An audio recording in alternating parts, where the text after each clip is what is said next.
Good evening everyone. আজি আমি debit credit rule চাম ডেবিট ক্ৰেডিট ৰুলছৰ ট্ৰেডিশনাল এপ্ৰোচটো চাম মই অলৰেডি এটা ভিডিঅ'ত ইংলিছ আমেৰিকান এপ্ৰোচটো বুজাই দিছো তো আমি এইটো ভিডিঅ'ত আজি ট্ৰেডিশনাল এপ্ৰোচটো ডিসকাস কৰিম তো ফাৰ্স্ট চাইলো ট্ৰেডিশনাল এপ্ৰোচত কেইটা একাউন্ট আছে ফাৰ্স্ট হল চাৰিটা একাউন্ট আছে এটা হল পাৰ্সোনাল একাউন্ট আৰু এটা হল তোমাৰ ৰিয়েল একাউন্ট নমিনেল একাউন্ট আৰু ভ্যালুয়েশন একাউন্ট ঠিক আছে এই চাৰিটা একাউন্ট আছে নৰমালি তোমালোকে বুকস বিলাকত কিন্তু চাবাচোন এই প্ৰথম তিনটাহে পাবা personal real account nominal account but valuation একাউন্টটো থাকে তো ভ্যালুয়েশন একাউন্ট ইম্পর্টেন্ট হয় হেতু তোমালোকৰ হেতু মই ক্লিয়ারলি বুজাই দিম কি হয় ভ্যালুয়েশন একাউন্ট ফার্স্ট চাইলো আমি পার্সোনাল একাউন্ট সো যতে পার্সন ইনভলভ থাকিব নহয় যি কোনো পার্সন ইনভলভ থাকিলে হেতু আমি পার্সোনাল একাউন্ট বুলি কওঁ ঠিক আছে তো পার্সন ইনভলভ কেনেকৈ থাকে আমি যেনেকুৱা বস্তু কাৰোবাৰ পৰা পাৰচেজ কৰো হয় না পাৰচেজ কৰিলে কোনবা এটা পাৰ্টিকুলাৰ মানুহৰ পৰা কিনো নাই তো সেই পাৰ্টিকুলাৰ মানুহজন ইনভলভ হয় যেনেকৈ মালিকজন বিজনেছৰ এইগুলা সব পাৰ্সোনাল একাউন্টত পৰে পাৰ্সোনাল একাউন্টৰ আৰু টাইপস আছে যেনেকুৱা ইয়াতে আৰ্টিফিশিয়াল পাৰ্সোনাল আছে হয় না আৰ্টিফিশিয়াল আছে আৰ্টিফিশিয়াল পাৰ্সোনাল একাউন্ট আছে ন্যাচাৰাল পাৰ্সন থাকে ন্যাচাৰাল পাৰ্সন থাকিব আৰু এটা হল ৰিপ্ৰেজেন্টেটিভ পাৰ্সোনাল একাউন্ট থাকে ঠিক আছে ৰিপ্ৰেজেন্টেটিভ পাৰ্সোনাল একাউন্ট এই তিনটা ইয়াৰ টাইপস হয় পাৰ্সোনাল একাউন্টত আৰ্টিফিশিয়াল পাৰ্সন কি হয় আৰু ন্যাচাৰাল পাৰ্সন ইজি হয় যি কোনো নেচাৰ যে ৰাম শ্যাম যাদু মধু যেনেকুৱা আমি যাৰ পৰা পাৰচেজ কৰো কোনবা এটা পাৰ্সন হ'ব পাৰে তো সেইবিলাক আমি ৰাম শ্যাম যাদু মধু এনেকুৱা যদি হয় তো সেইটো আমি ন্যাচাৰাল পাৰ্সন বুলি কম আৰ্টিফিশিয়াল মানে কিছুমান কোম্পানি হ'ব পাৰে বেংক হ'ব পাৰে হয় না কোম্পানিটো মানুহ নেকি মানুহটো নহয় না তো এইবিলাক কোম্পানি এনেকুৱা টাইপ হলে তাক আমি কি বুলি কওঁ আৰ্টিফিশিয়াল পাৰ্সনস বুলি কওঁ আৰু ৰিপ্ৰেজেন্টেটিভ পাৰ্সন মানে কাৰোবাক ৰিপ্ৰেজেন্ট কৰি আছে যেনেকৈ মালিকৰ নামটো আমি বিজনেছত লিখো নেকি নিলিখো মালিকৰ জায়গাত কি ওয়াৰ্ড ইউজ কৰা ক্যাপিটাল ইউজ কৰা হয় নাই যেনেকুৱা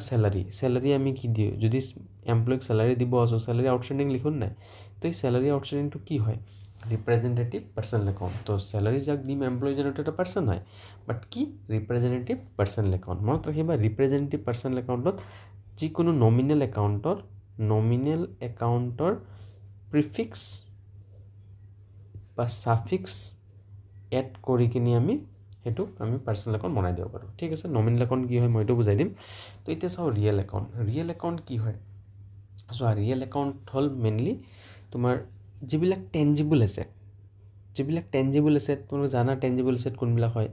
টেনজিবল যিবিলাক আমি টাচ কৰিব পাৰো হয়নে টাচ কৰিব পাৰো বা ইনটেনজিবল এসেট টেনজিবল বা ইনটেনজিবল এসেট বিলাকক আমি কি বুলি কওঁ তোমাৰ ৰিয়েল একাউন্ট বুলি কওঁ এসেট হ'ব মেইনলি এইবিলাক প্ৰপাৰ্টি হ'ব আমাৰ কাৰণে টেনজিবল মানে টাচ কৰিব পৰা এসেট যেনেকুৱা তুমি ল্যান্ড বিল্ডিং কেশ হয়নে ল্যান্ড বিল্ডিং কেশ এইবিলাক আমি টাচ কৰিব পাৰো ন ফাৰ্নিচাৰ এইবিলাক সব টেনজিবল এসেট হৈ গল আৰু ইনটেনজিবল কোনবিলাক আছে যিবিলাক আমি টাচ কৰিব নোৱাৰো ফিল কৰিব নোৱাৰো যেনেকুৱা পেটেন্ট কপিৰাইট হয়নে নাই গুডউইল তাৰ পিছত ফ্ৰেঞ্চাইজি ফৰ্মুলা ৰেচিপি এইবিলাক সব কাৰণ্ডত আহে এইবিলাক আহে সব ৰিয়েল একাউন্টৰ আন্ডাৰত আহে ক্লিয়ার তো রিয়েল একাউন্ট আন্ডার ইনটেনজিবল और টেনজিবল বুজাই দিলো নমিনেল একাউন্ট একদম সিম্পল হয় নমিনেল সবা এক্সপেন্স আৰু লসেস বিলাক তোমাৰ হে এই নমিনেলৰ আন্ডাৰত পৰিব আৰু ইনকাম আৰু গেইন এইবিলাক কাৰ আন্ডাৰত পৰিব এইবিলাক সব নমিনেলৰ আন্ডাৰত পৰি যাব ক্লিয়ার হৈছে এখানলৈকে এতিয়া ভ্যালুয়েশন একাউন্ট কি হয় ভ্যালুয়েশন একাউন্ট হল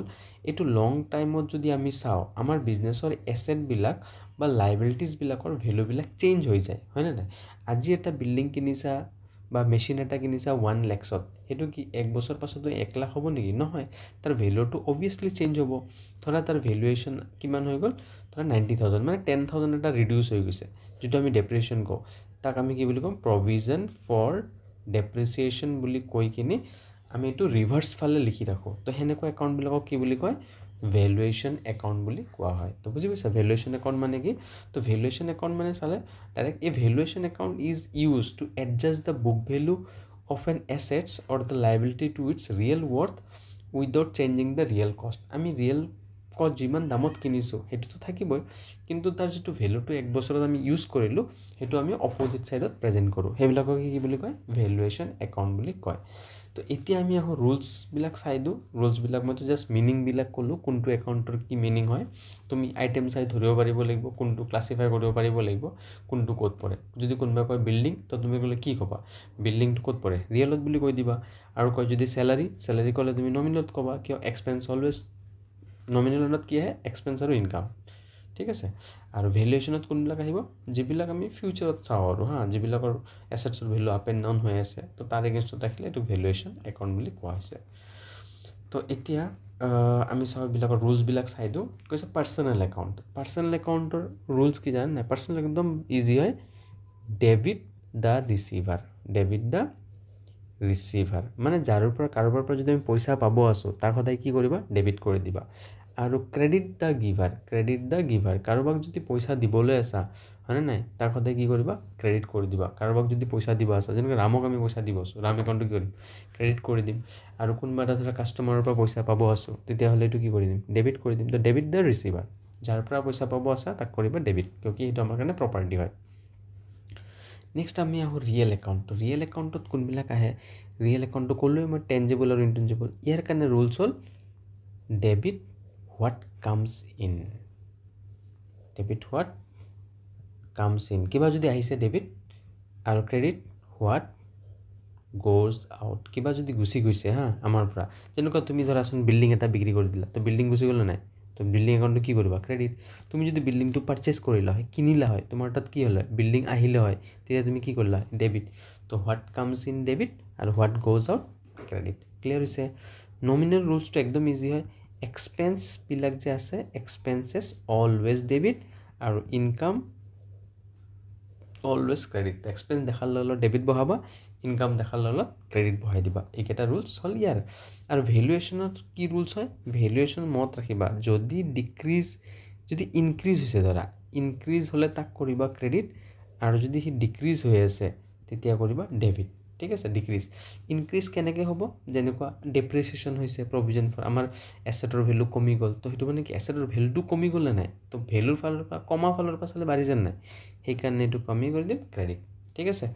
তো ভেলুৱেশ্যন একাউণ্টৰ আণ্ডাৰত ৰুলছ হ'ল ইনক্ৰিজ হ'লে ক্ৰেডিট হয় আৰু ডিক্ৰিজ হ'লে ডেবিট হৈ যায় তো এইখিনিলৈকে চাগে চবৰে ক্লিয়াৰ হৈ গৈছে তো আজি এইটো আমি ট্ৰেডিশ্যনেল এপ্ৰ'চটো ক্লিয়াৰ কৰি দিলোঁ তাৰপিছত মই নেক্সট ভিডিঅ'টোত কিছুমান কৰিম ইয়াৰে ক্লাছিফিকেশ্যন কৰিম তো ক্লাছিফিকেশ্যন কৰিলে তোমালোকৰ আৰু ট্ৰেডিশ্যনেল এপ্ৰ'চটো বঢ়িয়াকৈ ক্লিয়াৰ হৈ যাব থেংক ইউ